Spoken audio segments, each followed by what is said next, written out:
ദൈവനാമത്തിന് മഹത്വമുണ്ടായിരിക്കട്ടെ. നോമ്പിലെ 7-ാം ആഴ്ചയിലെ 43-ാമത്തെ ദിവസത്തിലെ ധ്യാന വിഷയമായി എടുത്തിരിക്കുന്നത് രക്ഷയ്ക്കായുള്ള മുറവിളി, മിശിഹായുടെ ആഗമനം, the cry for salvation, the coming of the മിശിഹ. ഈ ചിന്തയെ ആസ്പദമാക്കിയിട്ടുള്ള വേദഭാഗം വിശുദ്ധ മത്തായി എഴുതിയ സുവിശേഷം 21-ാം അധ്യായം 1 മുതൽ 17 വരെയുള്ള വാക്യങ്ങൾ. നമുക്ക് ഒരു നിമിഷം തലകളെ വണക്കാം, പ്രാർത്ഥിക്കാം. സ്നേഹവാനായ ദൈവമേ, സ്വർഗീയ പിതാവേ, മനോഹരമായ ഒരു ദിനം കൂടി തന്ന കൃപയ്ക്കായി നന്ദിയോടെ സ്തോത്രം. ഈ ഹോശാന ഞായർ ദിവസത്തിൽ ഞങ്ങളെ ഒരുക്കിയതിനായി സ്തോത്രം ചെയ്യുന്നു. ഈ വചന ശുശ്രൂഷയിലൂടെ ഞങ്ങളിൽ ഓരോരുത്തർക്കും രൂപാന്തരത്തിൻ്റെ അനുഭവം ഉണ്ടാകണമേ. ശക്തീകരിക്കണമേ നാഥ, ബലപ്പെടുത്തണമേ. എൻ്റെ കുറവുകളെ ഓർക്കുകയും കണക്കിടുകയും ചെയ്യരുതേ. പ്രാർത്ഥന കേട്ടതിനായി സ്തോത്രം. സകലവും യേശുവിൻ്റെ നാമത്തിൽ തന്നെ, ആമേൻ. ഓശാന എല്ലാവർക്കും സുപരിചിതമായ ഒരു പദമാണ്. ഈ അടുത്ത 7 ദിവസങ്ങൾ കർത്താവ് വലിയ വേദനകളിൽ കൂടി കടന്നുപോയ സമയങ്ങളാണ്. ഇന്ന് ഹോശാന ഞായർ. ഹോശാന എന്ന പദത്തിൻ്റെ അർത്ഥം ഇപ്പോൾ നാഥ ഞങ്ങളെ രക്ഷിക്കുക എന്നാണ്. അത് ഒരു രാജാവിനോട് ജനം ആവശ്യപ്പെടുന്ന ഒരു അപേക്ഷയാണ്.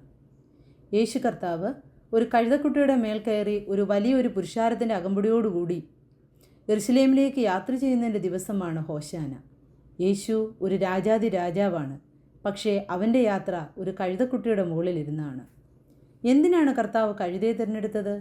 നമുക്ക് പഴയ നിയമം പരിശോധിച്ചാൽ ഉൽപ്പത്തി പുസ്തകത്തിൽ പ്രതിപാദിക്കുന്നു, അബ്രഹാം ഇസഹാക്കിനെ യാഗം കഴിക്കാൻ കൊണ്ടുപോകുമ്പോൾ യാഗസാധനങ്ങൾ കൊണ്ടുപോയത് ഒരു കഴുതയുടെ പുറത്താണ്. സംഖ്യാപുസ്തകത്തിൽ പറയുന്നു, ബിലയാം എന്ന പ്രവാചകൻ വെള്ളിയിലും പൊന്നിലും ആകർഷനായി അവിടെ നിന്ന് തൻ്റെ കാഴ്ചപ്പാടുകൾ നഷ്ടപ്പെട്ട് മുമ്പോട്ട് പോകുമ്പോൾ തന്നെ തകർത്ത് കളയാൻ മുൻപിൽ നിൽക്കുന്ന ദൂതനെ ബിലയാമിൻ്റെ വാഹനമായ കഴുത കാണുകയും ആ കഴുത ബിലയാമിനോട് സംസാരിക്കുകയും അവന് ഒരു മാനസാന്തരം വരുന്നത് നമുക്കിതിലൂടെ കാണാൻ സാധിക്കും. അതുപോലെ തന്നെ ഇസ്രായേൽ രാജാവായ ശൗലിനെ അഭിഷേകം ചെയ്യുന്ന സമയത്തും കഴുതയ്ക്ക് അതിൻ്റേതായ പ്രാധാന്യം വ്യക്തമാക്കുന്നു. ഇത് ഒരു ഓർമ്മപ്പെടുത്തലുകൾ കൂടിയാണ്. ദൈവനിശ്ചയങ്ങൾക്ക് വേണ്ടി നമ്മുടെ ഹൃദയങ്ങളെ ഒരുക്കേണ്ടിയിരിക്കുന്നു.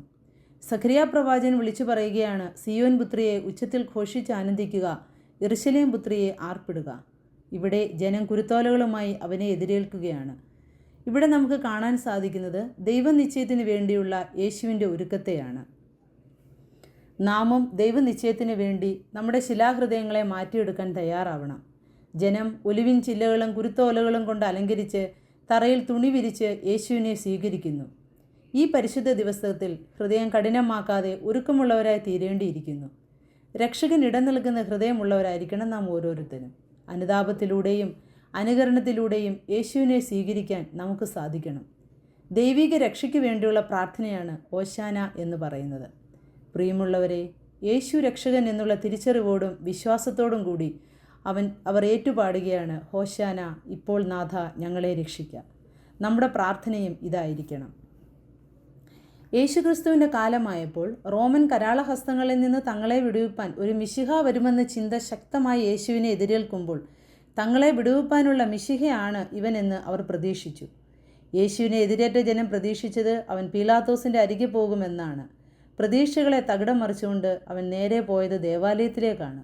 അവിടെ വിൽക്കുന്നവരെയും വാങ്ങുന്നവരെയും പുറത്താക്കി ദേവാലയം ശുദ്ധീകരിച്ചു. ഇനി അവനെ ജീവിക്കാൻ അനുവദിച്ചുകൂടാ എന്ന് മത നേതൃത്വം തീരുമാനിച്ചു. അവന് ഓശാന പാടിയവർ അവനെതിരായി. ഇവിടെ ദൈവത്തിൻ്റെ പദ്ധതികൾ മനുഷ്യരുടേതിലും വിഭിന്നമാണ്. യഥാർത്ഥത്തിൽ അവൻ്റെ സിംഹാസനം കുരിശും കിരീടം മുൾമുടിയും അഭിഷേക തൈലം സ്വന്തം രക്തവുമാണെന്ന് അവന് അറിയാമായിരുന്നു. നിത്യപുരോഹിതനായ യേശുവും തൻ്റെ തന്നെ ശരീരം അപ്പത്തിൻ്റെയും വീഞ്ഞിൻ്റെയും സാദൃശ്യത്തിൽ നൽകി.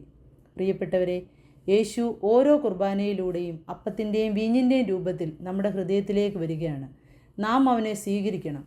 നാം നമ്മോട് തന്നെ ചോദിക്കണം, മറ്റൊന്നിലും വിട്ടുകൊടുക്കാതെ യേശുവിന് വേണ്ടി മാറ്റിവെക്കപ്പെട്ട ഒരു ഹൃദയം നമുക്കുണ്ടോ എന്ന്, വിശുദ്ധമായൊരു ഹൃദയമുണ്ടോ എന്ന്. സ്നേഹമുള്ളവരെ, ഈ വാരം ഓരോ ദിനങ്ങളും വിശുദ്ധമായി ആചരിക്കേണ്ടതാണ്. അതിലൂടെ നമുക്ക് തന്നെ രക്ഷ കണ്ടെത്താൻ സാധിക്കണം. ഈ വചനങ്ങളാൽ ദൈവം നമ്മെ എല്ലാവരെയും അനുഗ്രഹിക്കട്ടെ.